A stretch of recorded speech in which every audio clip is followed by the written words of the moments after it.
Dito sa part na to, sobrang yabang ko dito kasi binibigyan ko ng partida yung kalaban. 5 minutes hindi ako gagalaw, sa base lang ako.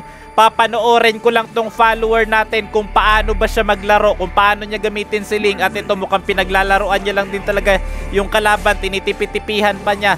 At ayan, legendary na siya, 5 minutes pa lang at ako naman ito nagwawala sa base. Ganyan ako mag-Minotaur, de joke lang. Ubusin ko muna yung kape ko tapos intro tayo. Hello class, I'm Professor Joseph ML and first time natin gagawa ng video na may kasamang follower na titignan natin at bibigyan ng komento yung laro niya. 2 games natin siyang kasama, pinagtank ko siya. Unang gamit ko ay Minotaur at pangalawa Atlas. Magbibigay ako ng tips kung paano gamitin yung dalawang tanks na yon at bibigyan natin ng komento yung laro ng follower natin. Kasi ang akala ng karamihan sa inyo, di puwerke tutorial contents yung ginagawa ko, mas malakas at mas magaling na ako kaysa sa inyo. Hindi po ganon. Mas marami dito, mas malakas at mas magaling sa akin.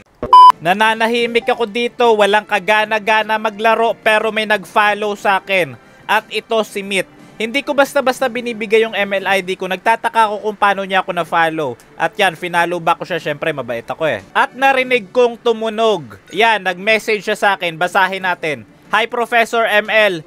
Follower mo ako sa FB. Nag-hello lang ako sa kanya. Ayan, chinat ko rin siya na nagpapasalamat ako sa pagsuporta niya sa page ko. Tapos ito, nagyaya siya kung pwede daw ba 1 to 2 games makasama ako sa laro. At medyo English yung sinabi niya dyan sa bandang dulo kaya hindi ko masyado naintindihan. Basta laro daw, kaya ito, maglalaro kami. Tignan muna natin yung ML account niya syempre. Ayan, 276 stars. Ayan, ayan, Pogi.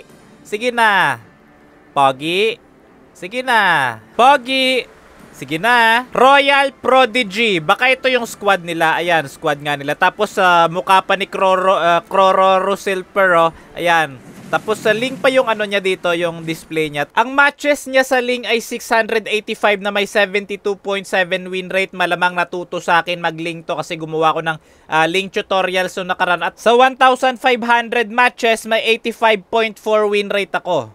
At sa unang first game, gamit ko dito si Minotaur at yung lineup ng kalaban ay hindi maganda at sobrang lambot ng lineup nila. Kaso hindi naman namin kasalanan at hindi namin problema na yan yung pinik nila. Hindi pa nga nagsisimula yung laban, nagsisiiyakan na yung kalaban namin dahil sa Ling. Tignan nyo yung ginagawa ko dito. Nag-e-invade ako pero hindi ko naman to intention kunin. Kaya ako nandito ay para pakunatin at matagalan si Mia sa pagkuha ng kanyang blue buff at para magkaroon na rin kami ng vision. At dito naman invade ulit. Syempre ako yung magfo-front dito kasi ako yung tank. At yan, nakaw-nakaw lang din yung kasama kong Ling. Maganda yung ginagawa niya dito kasi ganyan rin ako mag-Ling eh. Ninanakaw ko rin yung mga maliliit na resources pero yung Mia nanganganib dito. At tatlo dito na knock up ko ng konti pero mamamatay ako dun. Okay lang kasi nag-sacrifice talaga ako dun pero yung Ling talaga biglang nag-level 4 pagkapatay niya kay Mia at yung Diggy sinunod na rin double kill. At makakatakas pa siya dyan. Grabe naman, parang sanay na sanay tumakas. Level 3 lang kasi siya noon tapos nung na-pick off niya yung Mia, bigla siyang nag-level 4. At pagka level 4 niya, pinindot niya kagad yung Tempest of Blades kaya siya nakatakas. Sanay na sanay talaga tumakas tong taong to sa tingin ko. Wow!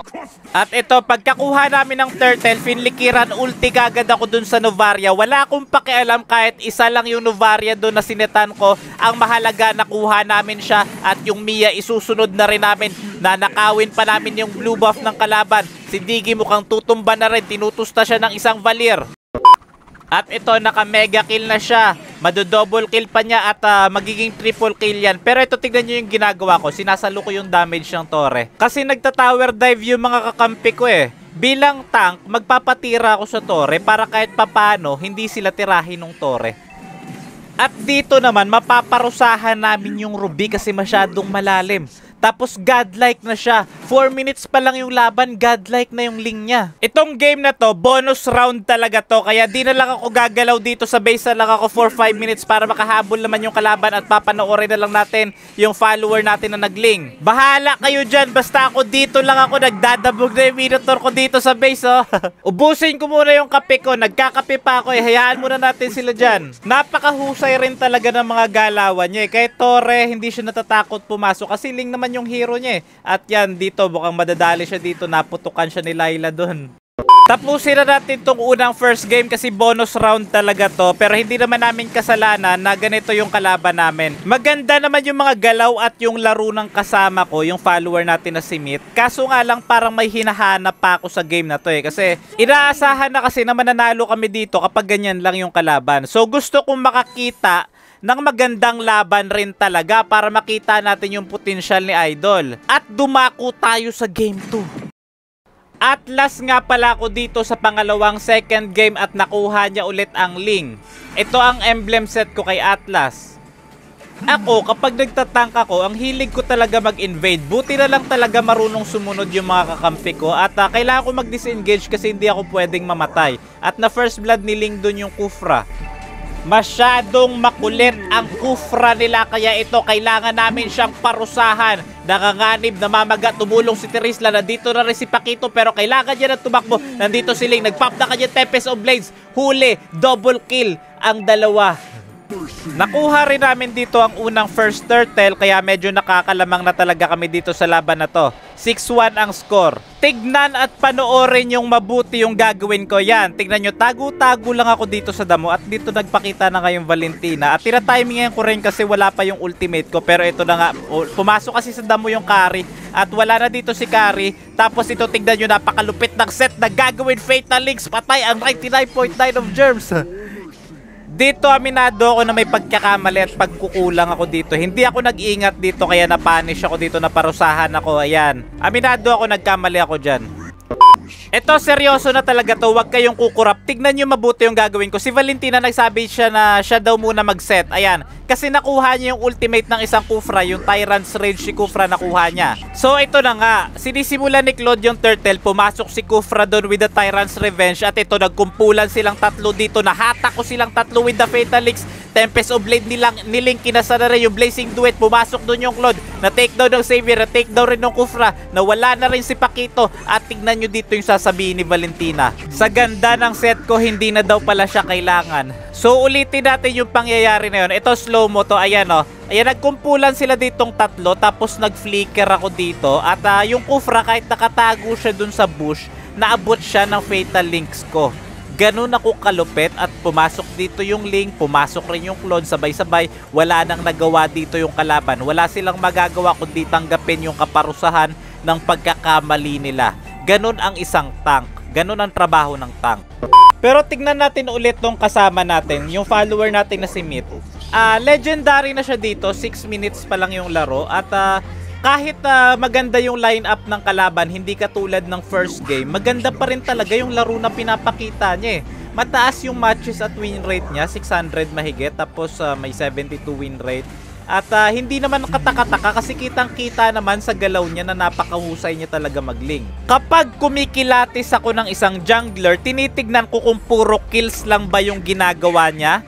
May objectives ba siya? Ano yung priority niya? At yung targeting skills niya. Ganon. Maganda yung targeting skills niya. May objectives siya. Yung kills niya, ang ganda rin. Ang husay ng pamamaraan niya at mga galawan niya. Mahusay talaga. Napapabilib ako sa kanya kasi balance siya. Hindi siya katulad ng ibang mga nakakalaro ko na kapag nagja-jungler assassin, puro kills lang ang habol. Ito may objectives. Alam kung kailan papasok. May may push rin siya. Halos lahat ng katangian na nasa isang jungler, meron siya.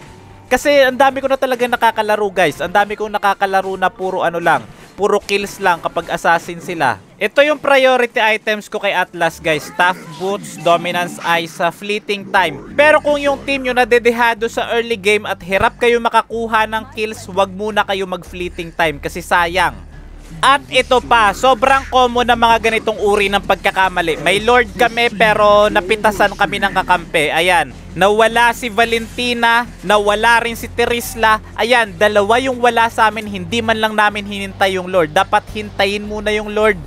Pero parang walang pakialam yung kakampi kong si Meet. Yung Link na kasama natin, yung follower natin. Legendary na siya. Parang inubos niya na dito yung kalaban, double kill siya. Kahit kulang kami ng dalawa dito, syempre nasa base pa yung dalawa namin kakampi, pero hindi niya hinintay. Ayun o. Syempre tutulong na rin ako dyan, uubusin namin yan. Pumasok na rin si Claude with the Blazing Duet, nanganganib na rin si Xavier, bagsak na rin si Xavier. Joy na lang ang natitirang buhay. 4 yung bagsak, may kasama pa kaming Lord. At ito na, endable na to. Tapos na ang paghihirap nila. Ang masasabi ko lang dito, pasadong pasado yung linya. Game 1 at Game 2 halos pareho lang din ang galaw at resulta. Napakahusay. At gusto ko rin ipaalam sa inyo na hindi porket tutorials content yung ginagawa ko, mas magaling ako sa inyo. May mga players o followers ako na mas magaling at mas malakas sa akin. At pakishare na rin po ng video na to. Malay nyo next time kayo naman yung makalaro ko at makasama sa content. Maraming salamat.